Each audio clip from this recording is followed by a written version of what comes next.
আজ 10ই এপ্রিল বাংলার অনন্য রাজনৈতিক ব্যক্তিত্ব তথা স্বাধীনতা সংগ্রামী ও প্রাক্তন মুখ্যমন্ত্রী প্রফুল্লচন্দ্র সেনের জন্মদিন। অথচ আরামবাগের রূপকার ও আরামবাগের গান্ধী নামে পরিচিত এই নেতার স্মৃতি বিজড়িত বসতভিটা বর্তমানে চরম অবহেলায় ধ্বংসের মুখে।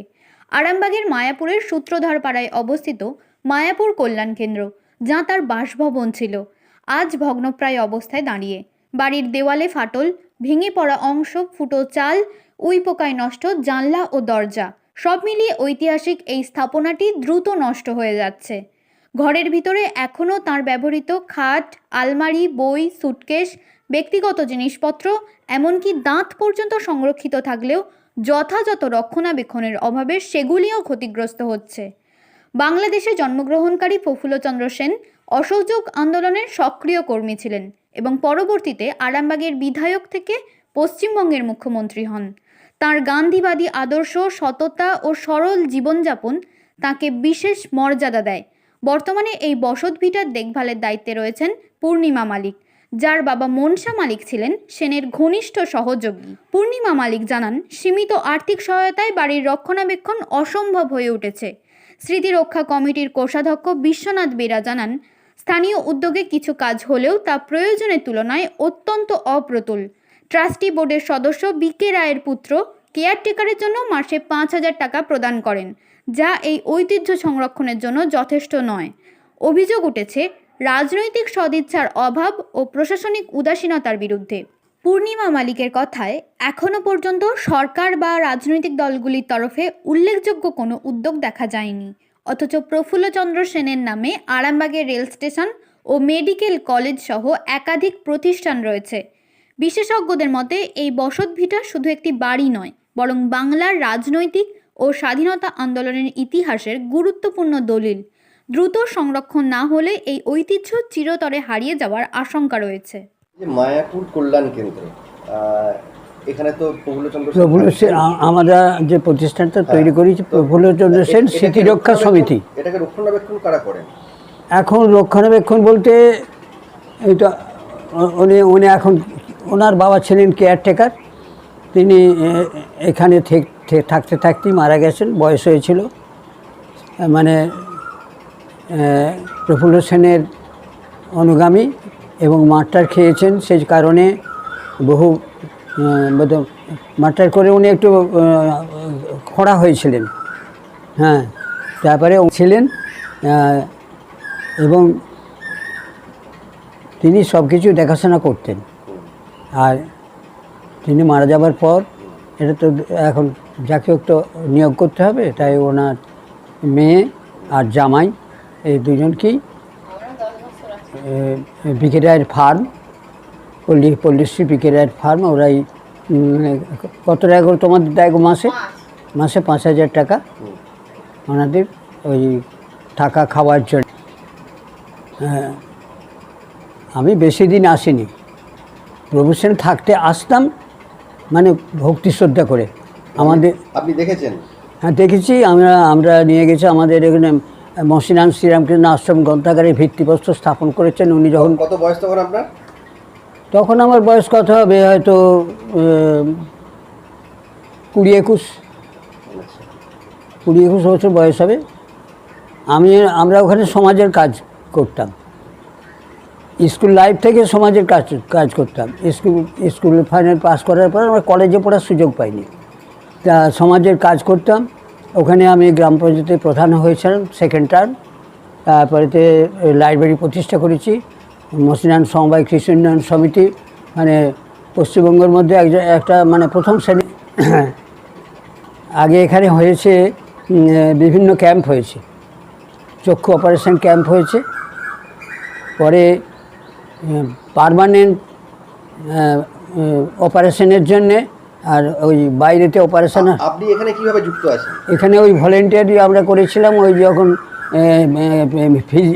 মেডিকেল ক্যাম্প, বিভিন্ন রোগের জন্য ওষুধ দেওয়া হতো, চশমা দেওয়া হতো, সেই তখন আমরা স্বেচ্ছাসেবকের কাজ করেছি।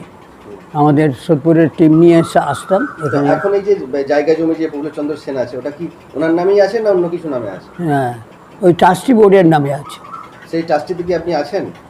না, ট্রাস্টি বোর্ডে যারা ছিল তাদের মধ্যে একজনই মাত্র বেঁচে আছেন, প্রফুল্ল বিকে রায়ের বড় ছেলে হুম, প্রসূন রায়। প্রসূন রায় উনি, হ্যাঁ ছোট, উনি একমাত্র ট্রাস্টি বোর্ডের মেম্বার আছেন। তা আমরা চেষ্টা করছি যে উনি যাতে আরও মেম্বারকে মনোনীত করেন। এই যে একটা বিল্ডিং এর ওনার একটা পুরনো একটা বলতে পারেন একটা ঐতিহাসিক বিষয়ের মধ্যে জড়িয়ে হ্যাঁ। আছে, এবং উনি স্বাধীনতা সংগ্রামীও ছিলেন। তো স্বাধীনতার সময় তো বসে উনি মহাত্মা গান্ধীর, হ্যাঁ, আরামবাগের উপকার বলা হয়। হ্যাঁ, তো ওনার আরামবাগের গান্ধী বলে। ওনার যে এই বসত বাড়ি এই যে এইভাবে পড়ে আছে, এটা পাবলিক করে দিয়েছে, ভাবছেন পাবলিক চাঁদা তুলে করে দিয়েছে। সরকারি তরফ থেকে কোনো সাহায্য পাচ্ছেন? সরকারি কিছু এখানে সাহায্য পাওয়া যায়নি। সরকারকে ভাবিয়েছেন, বলেছেন সরকারকে? দরখাস্ত করা হয়েছে বিভিন্ন, মমতা ব্যানার্জি মুখ্যমন্ত্রী হওয়ার পরে তিনি নিজে থেকে সভাতে ঘোষণা করেছেন, কিন্তু ওই যারা এমএলএ ছিল, নামটা আমি বলছি না, তাদেরকে দায়িত্ব দিয়েছিলেন, কিন্তু তারা ওইটুকুই এখানে তাদের ক্ষমতাটা চাই বলে মানে এখানে সভাপতি সম্পাদক এইসব হতে চান, কিন্তু আমাদের যে কমিটি আছে আমরা সেটা পছন্দ করতাম না। সেই জন্য তারা হাত গুটিয়ে নিয়েছিল, সেই জন্য কিছু হয়নি। প্ল্যান ট্যান হয়েছে, মমতা ব্যানার্জি নিজে মুখে বলেছেন সভাতে দাঁড়িয়ে যে তিনি একটা কিছু করতে চান। তাহলে এই মেইনটেনেন্সের খরচা কীভাবে আসবে? মেনটেন খরচা আমরা চাঁদা তুলে, আমাদের ওই যে বছরে একটা করে চাঁদা নেই, আর এই অনুষ্ঠানের দিনে সব ডোনেশন দিয়ে যায় অনেকে, সেই তাতেই চলে এই আর কি। আর কেয়ারটেকারদের খরচটা মানে ওই 5,000 টাকা বিকে রায়ের ফার্ম দেয়। আপনার নাম? আমার নাম বিশ্বনাথ বেরা। আপনি কি পদে আছেন এখানে? আমি এখানে কোষাধ্যক্ষ আছি। আপনারা তো দীর্ঘদিন ধরে এই ঘরের কেয়ারটেকার পদের সঙ্গে যুক্ত আছেন, তো কিভাবে মেনটেন্স করছেন এখানে? কি অনেক কষ্টের মধ্যেই আছি। এখানে কি বন্যা টন্যা হলে ডুবে যায়, অনেক দিন 10-15 দিন এরকম জল, এখানে এই অফিসে চলে আসি। তার উপর হচ্ছে চাইছি এইখানে কিছু একটা উন্নতি হলে এখানের মায়াপুর বাসিন্দা সবাই চাইছে যে এখানে কিছু একটা উন্নতি হোক, কিছু চোখের হসপিটাল হোক, কোনো মানুষের গরিব মানুষের সেবা করার জন্য কোনো সেবামূল্য কিছু হোক। এই বাড়িটা ভেঙে যাচ্ছে, বাড়িটা কোনো পুনরায় বাগানো হোক নতুন করে কি কিছু, সেটা চাইছি। কোনো ডাক্তার আসলে গরিব মানুষের সেবা করার জন্য সেই জিনিসগুলো যাতে হয়। তো এখন কিভাবে মেনটেন্স করছেন কিভাবে? এখন কিভাবে করব, ওই কোনো রকমে ওই বিকে রায় উনি ছিলেন, ওনার ছেলে এখন প্রসূন কুমার রায়, ওই আমাদেরকে একটু সামান্য কিছু ওই 5,000 টাকা দেয়, কোনো কষ্টের মধ্যে আছি খুব। সেটা তো আপনাদের জন্য, হ্যাঁ। এই বিল্ডিংটার জন্য মেনটেন করতে কি দেয়? বিল্ডিং কোনো কিছু দেয় না। এখানে যে সমস্ত ট্রাস্ট বোর্ড আছে তাদের কি কাজ এখানে? তারা কি আসে কোনো অনুষ্ঠানে, ওই যে আসে 2বার বছরে অনুষ্ঠান হয়, ওই নীল ষষ্ঠী আর দুর্গা ষষ্ঠীতে, তখন আসে ওই প্যান্ডেলারে লোকজন হয়। কিন্তু বিল্ডিংটার যে অবস্থা দেখছি তাতে করে আস্তে আস্তে তো এটা নষ্টর দিকে চলে নষ্টর যাচ্ছে। দিকে ভেঙে পড়ে যাচ্ছে। তো চাইছি যে পুনরায় যেন ভালোভাবে একটু বাগানোর জন্য চেষ্টা করছি, সবাইকে বলছি, কেউ দিদির কাছেও পাঠানো হচ্ছে, চিঠিয়ারে পাঠিয়েছে, তারপরে এমএলএ এমপি আসে তাদেরকেও, দিদি বলতে তারাও মুখ্যমন্ত্রী ওখানেও চিঠি পাঠিয়েছিলেন। হ্যাঁ, আপনারা এখানে কত বছর যুক্ত আছেন? আমার বাবা হচ্ছে 40 বছর ছিলেন। 40 কেন, এই ক্লাস 8 থেকে ছিলেন। উনি কি থাকতেই ছিলেন? হ্যাঁ, আমি 10 বছর বাবার কাছে একভাবে আছি। না, প্রফুল্লচন্দ্র সেন থাকতে আপনার বাবা? হ্যাঁ, তখন আসা যাওয়া করতো, একভাবে থাকতেন না। তখন বাবার বয়স, বাবা বলেন যে বই টইয়ের জন্য সাহায্যের জন্য এখানে এসেছিলাম। আস্তে আস্তে পরিচয় হতে তারপর আসা যাওয়া করে। তারপরে হচ্ছে বাবা 40 বছর একভাবে ছিলেন। তারপর আপনি আছেন বাবার কাছে। কত বছর আছেন? আমি 10 বছর হয়ে গেল। আপনি কি মনে করেন এরকম একটা ব্যক্তিত্ব মানুষ যিনি এখানে বসবাস করেছেন, তার ঘরের অবস্থা এরকম, এটা আমার খুবই কষ্ট হয় যে মানুষের কাছে, সকলের কাছে বলি কিছু যেন উন্নত হয়, দেখে যেতে পারি, সেই জন্য। এখন এই যে জায়গাটা এটা কার নামে আছে? এখন নামে বলতে কি, দেখাশোনা করে হচ্ছে প্রসূন কুমার রায় সব কিছুই। আচ্ছা, উনি সব কিছু, কোনো কিছু হলে উনি সব দেখাশোনা, কোনো কিছু হলে সব দেন, দেখাশোনা করেন। এটা প্রফুল্লচন্দ্র সেনের বৈঠকখানা। উনি এখানে আসতেন, থাকতেন, আরামবাগের গান্ধীজি বলা হয়। ওনাকে হচ্ছে এই এই বাড়িটাতে ওনার বৈঠকখানা ছিল, ওই বাড়িটায় থাকতেন। এটা বৈঠকখানা ছিল, এই বাড়িতে উনি এই খাটেতে থাকতেন। এখানে লোকজন আসলে ওনার বৈঠকখানা ছিল, থাকার ঘর। প্রফুল্লচন্দ্র সেনের থাকার বাড়ি এইটা। এটা এখানে এসে এইটা প্রফুল্লচন্দ্র সেনের ছবি, এইটা এইটা এইটা আনুরে বিএড কলেজের হচ্ছে বিনয় মুখার্জি, উনি হচ্ছে এখানেই সব হচ্ছে। ছবিটা হচ্ছে বলাই কৃষ্ণ রায়, ওনাদের দুজনের এই চিতা বলাই কৃষ্ণ রায়ের আর প্রফুল্লচন্দ্র সেন। পাখি ওনার দাঁত এই যে সব। প্রফুল্লচন্দ্র সেন তো উনি তো কংগ্রেসের মানুষ ছিলেন, কংগ্রেস করতেন। তো এখন এই ভোটের সময় যারা কংগ্রেসে যারা প্রার্থী হয়েছেন তারা কি একবার এসেছিলেন এখানে? না, এখানে আসে না। আগে আসতেন, এখন কিন্তু যারা প্রার্থী হয়েছে এখন আসে না। আসা তো দরকার, এটা তো একটা কংগ্রেসই জায়গা। কংগ্রেস করতেন উনি, সারা লাইফটা নষ্ট ওই করি শেষের জীবনটা শেষ করে দিল। কিন্তু এখন যারা হয়েছে এখানে কেউ আসে না। এখন যারা যে সমস্ত কংগ্রেসের নেতা আছে তারা কেউ আসেন না, আসে না। এটা যে এইভাবে এরকম হয়ে আছে সেই জন্য কোনো সাহায্য কোনো কিছু, হ্যাঁ কোনো, হ্যাঁ সাহায্য করা, কোনো এই জায়গাটা যে কিছু উন্নতি কিছু হোক সেই নিয়ে বলা করাও দরকার, কিন্তু কেউ আসে না।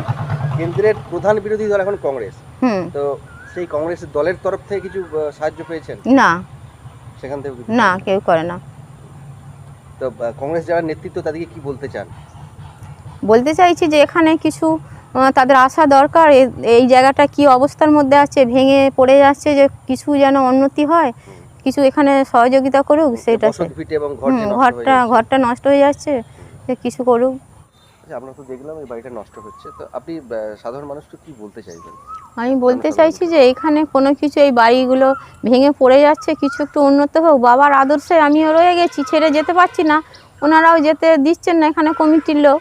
কিন্তু তাহলে এইভাবে কষ্টের মধ্যে কি থাকা যায়? কিছু যদি সবাই মিলে সহযোগিতা করে যে সুন্দরভাবে এই জায়গাটাকে সুন্দর করে তৈরি করা, সেইভাবে হলে আমিও বাবার মতো আদর্শে এই জীবনটা এখানেই কাটিয়ে দিতে চাই। শুধু তো প্রফুল্ল সেনের বাড়ি নয়, আপনারা যে থাকছেন আপনাদের বাড়িও দেখছি অত্যন্ত খারাপ অবস্থা। খারাপ মানে ভেঙে পড়ে যাচ্ছে। আমরা যখন ঝড় বৃষ্টি হয় কোনো রকম ওই বাড়িটাকে যাই, ওই বাড়িতে গিয়েও দেখি ওই জানলা দিয়ে সব ভেঙে যাচ্ছে জল, তার মাঝে কষ্টের মধ্যে আছি। তো এত কিছু সমস্যার মধ্যেও এখানটাকে কোনো সরকারিভাবে কোনো রেখেছেন, তো কোনোভাবে সরকার কি না কোনো কিছু ব্যবস্থা করে না। চাইছে যাতে সরকারিভাবে কোনো কিছু হলে একটু ভালো হয়, সকলেরই ভালো হয়। তার মাঝে আমি আছি, আমারও সেটা। কমিটিতে যারা আছেন তারা আপনাকে না ব্যবস্থা করে দেয় না, অত দেখছে যে কষ্টের মধ্যে হয়তো কখনো কিছু, ওই লকডাউনে তখন কিছু কেমন একটু সাহায্য, তাও খুব কষ্টের মধ্যে দিন কেটেছে। আপনি যে বললেন যে বিক্রয় ওনার পরিবার এটাকে রক্ষণাবেক্ষণ করছেন, তো ওনাদের তরফ থেকে এটাকে আরেকটু ডেভেলপমেন্ট করার বিষয়ে কিছু ওনারা কিছু ভাবছেন, জানেন কিছু? না সেটা এখন কিছু জানি না। কমিটির লোক হ্যাঁ আসেন খুব কম, উনি খুব আসেন কম। তো ওনারা তো দেখছেন যে এটা বিল্ডিংটা ভাঙছে, আস্তে আস্তে ভেঙে যাচ্ছে, তো রক্ষণাবেক্ষণের বিষয়ে ওনাদের কাছ থেকে কিছু আভাস পাচ্ছেন কিছু? না সেটা পাচ্ছি না। আপনার নাম দিদি? আমার নাম পূর্ণিমা মালিক। শীততাপ নিয়ন্ত্রিত অত্যাধুনিক রেস্টুরেন্ট ময়ূখ রেস্টুরেন্ট। এখানে পাবেন চাইনিজ, পোলাও, বিরিয়ানি, তন্দুরি সহ সমস্ত রকম খাবার। এছাড়াও কাস্টমারদের সুবিধার্থে হোম ডেলিভারির বিশেষ ব্যবস্থা রয়েছে। পাশাপাশি যে কোনো অনুষ্ঠানের জন্য ভাড়া দেওয়া হয়। আমাদের ঠিকানা থানাকুল হেলান সংলগ্ন তিলক চক। Phone number 8617492616 9732162360। সেরা খাবারের স্বাদ পেতে আজই আসুন ময়ূখ রেস্টুরেন্টে।